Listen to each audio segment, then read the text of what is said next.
Welcome back to Creative Thinkers. My name is Miguel Valenzuela, and today we have a very special guest, Olga Avant-Mier. She is a friend of mine, and she works at the Women's and Gender Studies at UTEP. So I'm very excited to have you. Olga, thank you very much for being here. So we're going to talk a little bit about where you're from, how you were brought up, and creative thinking, as a matter of fact. So are you from El Paso originally? Actually, I was born in Juarez, but I mean, I'm a kind of a trans-border person. We lived in Juarez, we lived in El Paso, back and forth my entire life. Probably until I was a teenager, we permanently moved to El Paso.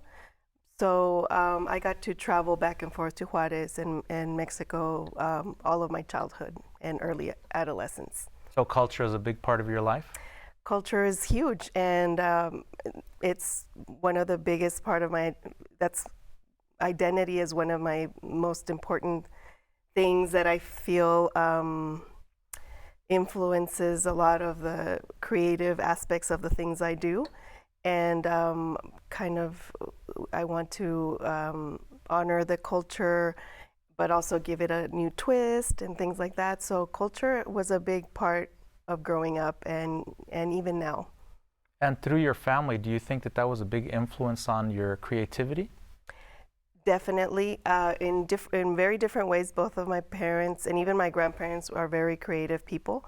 They're not artists per se. My dad could have probably been an artist. He's very, very talented. So when I was a child, he would draw kind of like, even on a napkin, comics for me. And, you know, just little scenarios with me in it and funny scenarios with me in it. So he was always very artistic, very like that.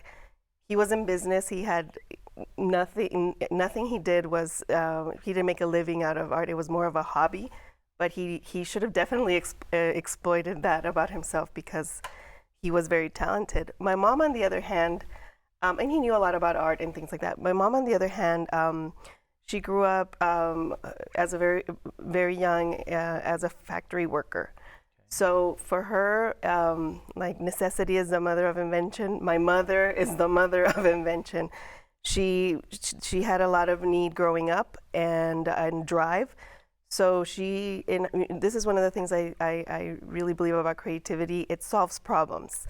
In which way? Can you give us an example? Yes, for example, she has used creativity to benefit her financially, but also she uses creativity to make things beautiful, things that maybe she couldn't access. For example, she was a very beautiful young woman, but couldn't afford the fancy clothes or whatever, so she would sew or she would embellish, and she just had these outrageous outfits. It was the 70s and 60s, and she just had these amazing outfits, and people would be like wowed by her style, and it was things that she just literally made with her own two hands.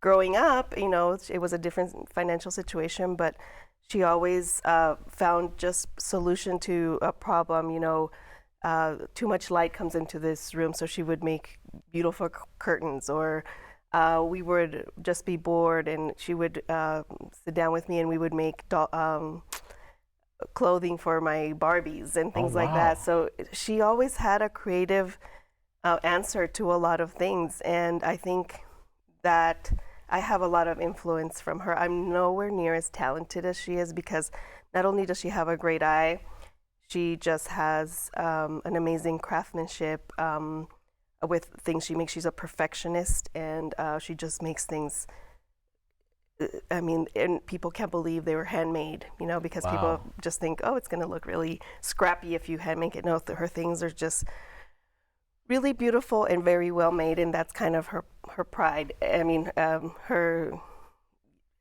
she's proud of the fact that she can make things very well done.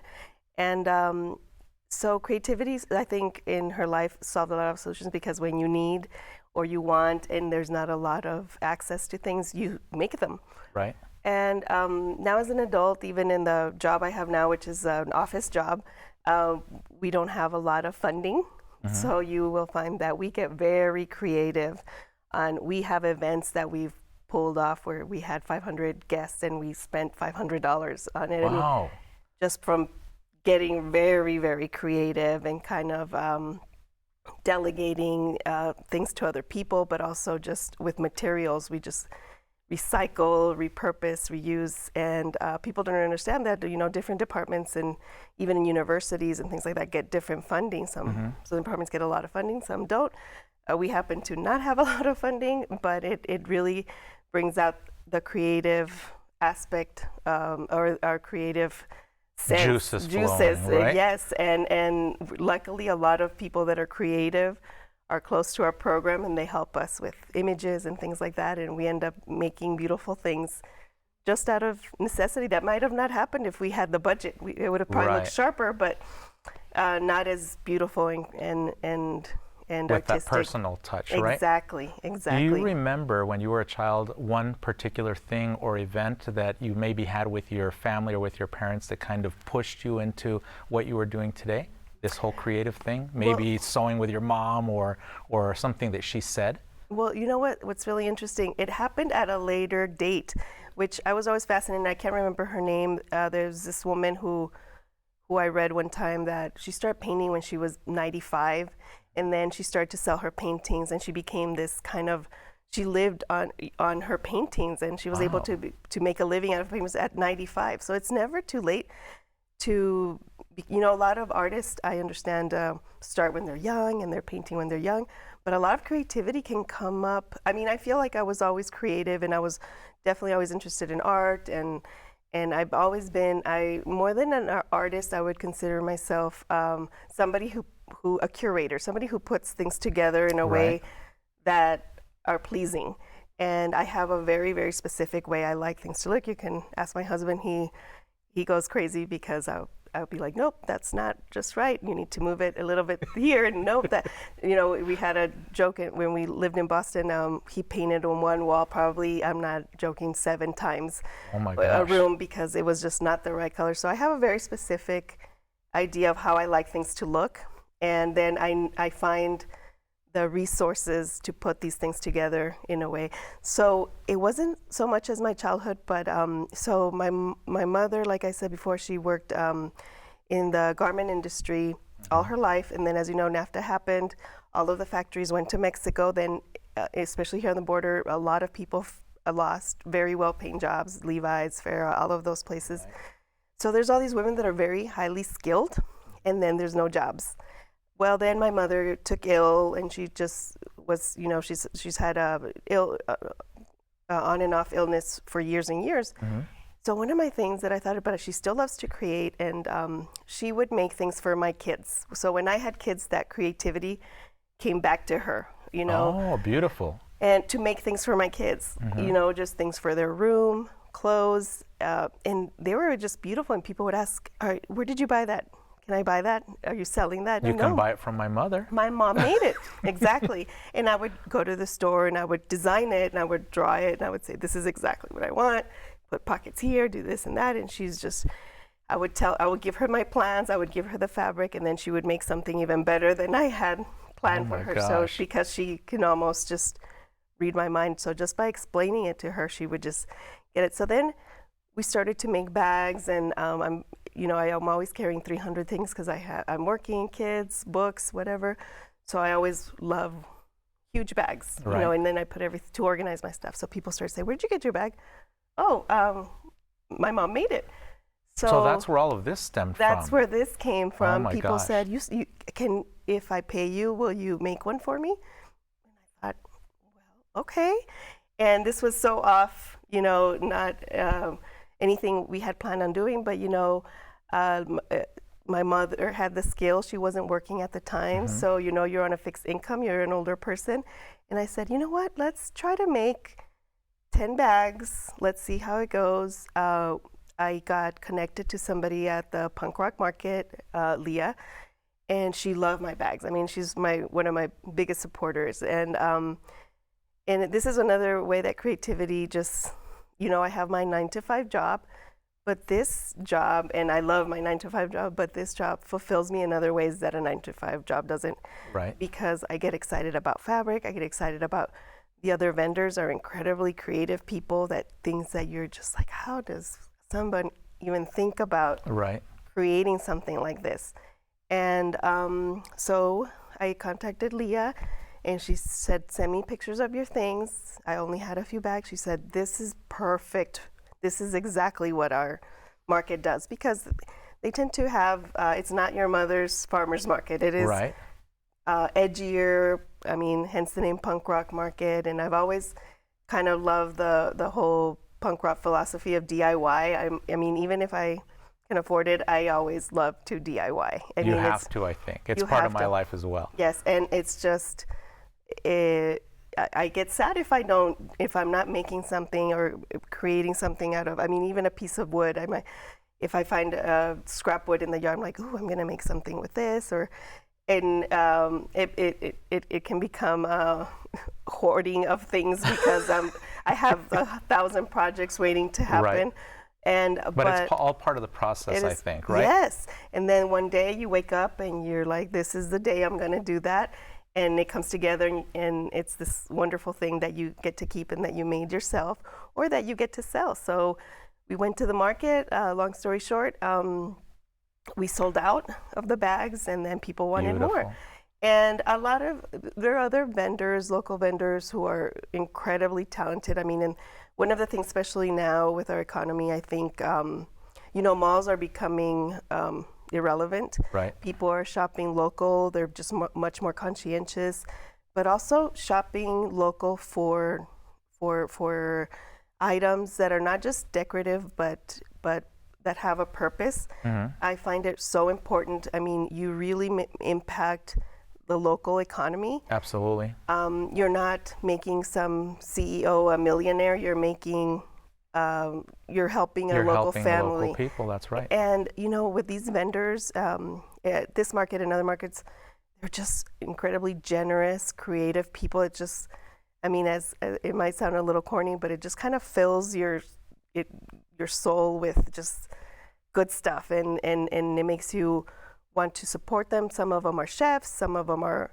painters, some of them are sculptors, and some people sew, like it is in our case. And one of the things that might be a little different than other people that make other textiles is I pride myself in getting, this is what I love. People come to our booth and they smile or they laugh because they'll see something that is just kind of offbeat, and that is the reaction I love to get from people that, oh my God, I haven't seen this since I was a child, either nostalgia or people, one of my other creative activities is that I do handmade sugar skulls for Day of the Dead. Oh, and that's right. We do a workshop. So I've always loved Day of the Dead since I was a child. So that was one of the big influences in my creativity. And it's become big now. Yes. Maybe in the past 10 years it's become really big, but you've been into it for a long time. For a long time, and I've been a collector for a long time, so it's really funny. People that know me I saw this Day of the Dead figurine and I thought of you. And I have a huge collection because people just think of me since I was a teenager. Probably I just really love the whole artistry and tradition behind Day of the Dead. And I was kind of a dark goth kid too. Were you? Oh yeah. So it just appealed on every level because it was very Mexican, but it was also very like dark and gothy.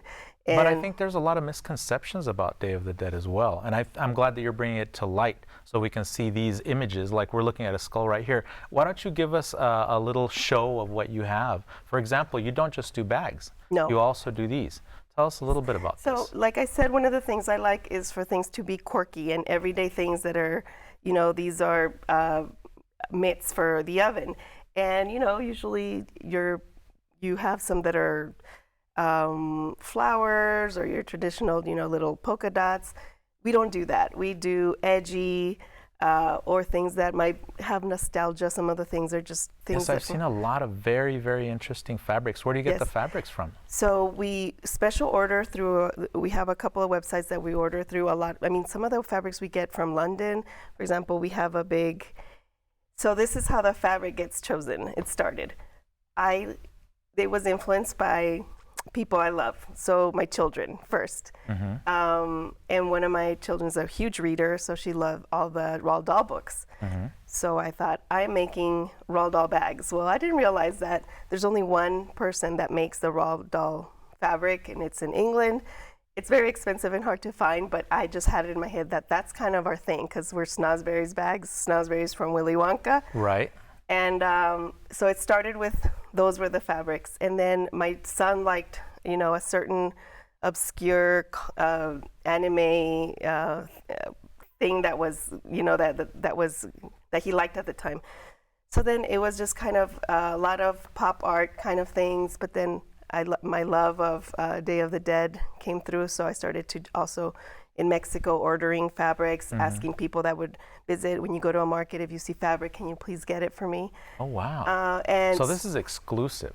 Yes, I try not to get the everyday kind of fabric. I try to find things that are odd, unique, nostalgic, and things that you can't find somewhere else, because a lot of people buy these for themselves because, you know, they're fun, but a lot of people buy them as gifts as well. So when they give it to somebody, people are usually very pleasantly surprised to find something that is not common and things like that. So a lot of... I think that makes it special as well. Exactly. And so like I said earlier, maybe I'm not so much as an artist as a curator. So I design, and my mom and my daughter and I sew, but mostly my mom, and she has impeccable craftsmanship, and then we work together and kind of design things, and then I pick the fabric, and then, you know, we need more of this, we need more of that. But yes, all of our fabric is very carefully, I mean, I spent hours looking through fabrics, and I kind of have an idea of what I want, but that's one of the things we pride ourselves on, to get things that make it special, and something that you can't just buy off a rack or a store or something like that. So would you say that most of these pieces are limited edition? I mean, do you make 20 of each, or do you make 3 of each? We make maybe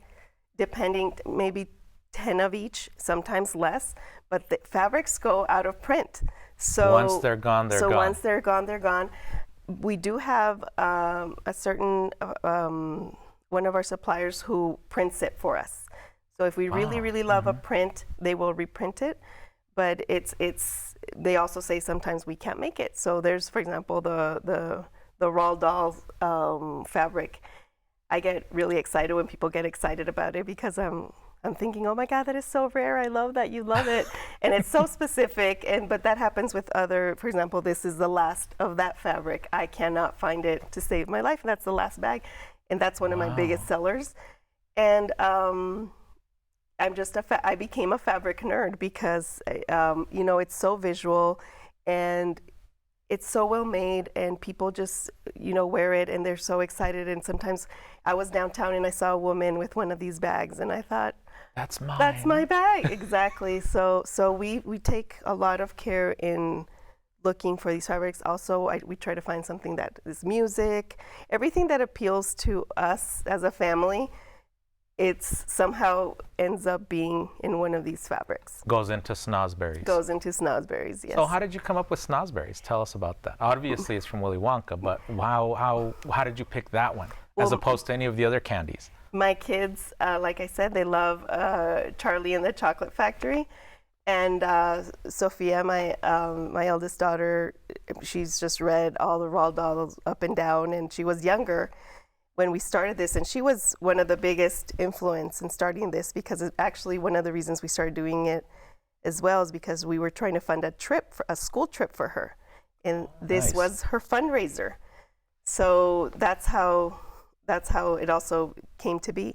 So we were thinking of names and this and that, and maybe Sophia's bags after her, or Olga's bags, and we're like, no. And she said Snozzberries, and as soon as she said it, yes, I mean, love it. It's just perfect. I mean, and I think it works well for the actual product line. Yeah, and Snozzberries don't exist. It's not a real fruit. It's just kind of a made-up thing from Roald Dahl's mind. So it kind of goes with our whole theme of something that you just kind of make up, and it's something that is just creative and wacky. And so Snozzberries is a perfect name for all of our items. I think it absolutely is. One of the things that's most interesting to me about your work is the fact that you are able to go to other places to see the fabric. Maybe, I don't know if you've ever traveled to, let's say, London just to see a fabric, but maybe when you go out and travel someplace, you get the opportunity to see different things. How important do you think traveling is for being creative?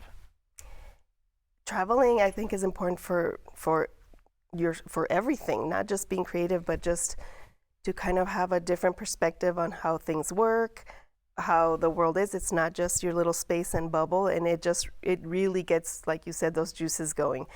And traveling, for sure, one of the first things when we do travel is I look for fabric, or I look for something that could be used as fabric, like say give us an example. like a poncho, or like something, because sometimes I can't find a fabric store, so I'll say I'll buy a blanket that has, you know, the design of that country you're in, or wherever you're at.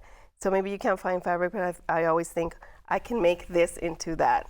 So some of these might not be a 1 yard piece of fabric. Exactly. A lot of our stuff has been something else that we found repurposed, and we repurposed it. Yes. That So is beautiful. especially because I love the design, and you know, one of my friends started to do. We had one of our lines, if you could call it. Right. He loves to go thrift shopping, and he finds vintage quilts and vintage bedspreads of just old cartoons and just kind of really older, funky things from the 60s and 70s. And he gives it to me. He's like, I'm not doing anything with this. It's just that I found it and I could not buy it. He just buys it to buy it. Right. And he says, make something. And we've made bags out of them. And people are just delighted because they have a connection. So every time we set up, people are targeted to one of the items. Right. Because it just triggers something in them, like either happiness, nostalgia, and a smile. And Snozzberries was created for that purpose. It's just visually pleasing, especially to a particular person. And everything is so specific. For example, I have the planet, my planet mitts, yes. And you know, instead of buying somebody one with flower, nothing's wrong with flowers, but you know, you have your sister who is obsessed with planets. Right. They see this and they're like, I have to ship this to my sister. And you know, so things like that, people just find joy in these little things, and I really enjoy that, and it gives them joy, and it's really fun. But at the same time, I enjoy finding things that give people joy, or images, and images are just a very easy way to find joy. And like I said again, when you're creative, or when you try to be creative, you find when you find something visual, it's so easy to just find. It could be fabric, it could be a painting, it could be it could be an object, and you can transform that object and give somebody joy with it just by looking at it. You know, and it doesn't have to be high art, expensive high art. It could be things that you find, especially at a local market, things like that. And I agree with that statement, because I think it's very important for individuals to make that connection to creativity and to inspiration. Do you believe that through your work you inspire people? Yes. I mean, and this is funny because you see people, and I do this myself, and it makes me upset that other people say it, but I say it too, so I'm kind of a hypocrite about when people say, you go to a market and people say, I can make that. And then That's what my mom always used to say. I can make that. I say that How many times she made it? Not very many, but at least she was inspired to make it. Anyways, go on. Exactly, and that's my point. I still do. I go to the market and I see something and I'm like, well, I can't afford that. I can make it. And sometimes I do, and sometimes it's just an inspiration. It's not necessarily a copy of what they made, but it starts to get your mind going. It's really powerful how it starts to get your mind going. And one of the things I tell people, that this creativity, not only does it help you just fulfill another aspect of your life, because I really believe, and people say, oh, I'm not creative. I really believe everybody can be creative. I agree with that statement. Just in different ways. Maybe you can't draw, but sometimes you can just put things together. Maybe you can paint. Maybe you can organize a space like nobody else can organize a space. Things like that. So people will say, I can make that. And maybe not this, because not a lot of people sew anymore, but I see it with other objects, and I do feel that. And that's a good thing. It doesn't upset me when people say, I can make that. Course. I'm like, go for it, because the more, the better. You know, try to make something, create Just to spark that in somebody, I think, is important. Even if they don't, even if they just go buy the fabric and have it in their closet for 20 years, but just to spark that part of your brain that makes you want to make something, and it's pure joy to me to create.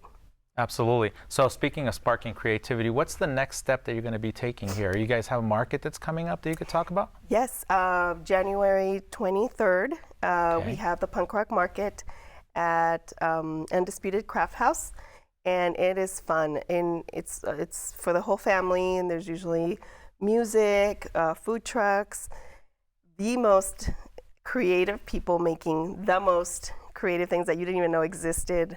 Go to these, you know, a lot of people are artists and a lot of people are folk artists. I consider our team folk artists because we make, you know, the sugar skulls and this. Also, something in the future, you just touched upon it. One of the things that I would love to do is have a local artist create fabric. Maybe? Create fabric, yes. Ooh. And there was a local artist that had that idea, and it just hasn't come to fruition. But to have local artists, people that like to draw or anything, that would be, because to me, the more local, the better. It's more punk. It's better for the economy. It's better for us. But then you help each other out because, you know, you give the artist also work. The opportunity. And the opportunity to showcase their things in items, everyday items. Art doesn't just have to be something that's on the wall. It could be everyday items. And absolutely. And it's one of the things that I really appreciate about your work is that you're making objects for us that we can use in everyday life. It's not like I'm going to make a painting and then you hang that painting up on your wall. I'm going to create this for you and you can use it day to day. So where can people get a hold of you? We are on Facebook, Snozzberries Bags. And we are also Señora Calavera, so Google it. And we have, I usually post the dates of our events, but also we do custom work. So people reach out to us to do custom bags and custom work all the time. So Undisputed Craft House, we're going to have the punk rock market. I invite everybody to go. It's and it's a one-day event? We have it every month. It's usually the third Saturday of each month. Okay. We have a little bit of a hiatus during the holidays, but now we're going to go back. So and it's really fun, and you just support all these local creative people, and it is amazing. It is just mind-blowing how creative these artists are. And I believe you also told me that you guys have another festival coming up, a Day of the Dead in May, March, something like that? No, there's one, the Day of the Dead Festival, which we just had. There's going to be one in November. Oh, it just happened. Okay. Yeah, so it's usually after Day of the Dead because there's so many competing events, but it is, you know, you've been to one. It is just to die for. Beautiful, yes. Beautiful, and people go dressed up, and there's people that are not creating Day of the Dead accessories, you know, the crowns and all these beautiful things. So when check it out in November. It's also through the punk rock market. It is at the Shriners Hall, and it is huge, and there's so much to do for the family, and just workshops and a lot of fun all stuff. All kinds of beautiful stuff. Yes. Well, I wanted to thank you for being with us. It was a pleasure to have you show us your work. It's beautiful work. And I wanted to thank our audience for tuning in. What I have going on in the very near future is a trip to Paris that will be coming up in May of 2021. And again, if anybody wants to be part of this show, please give us a call. The number will be right under my head. Thank you.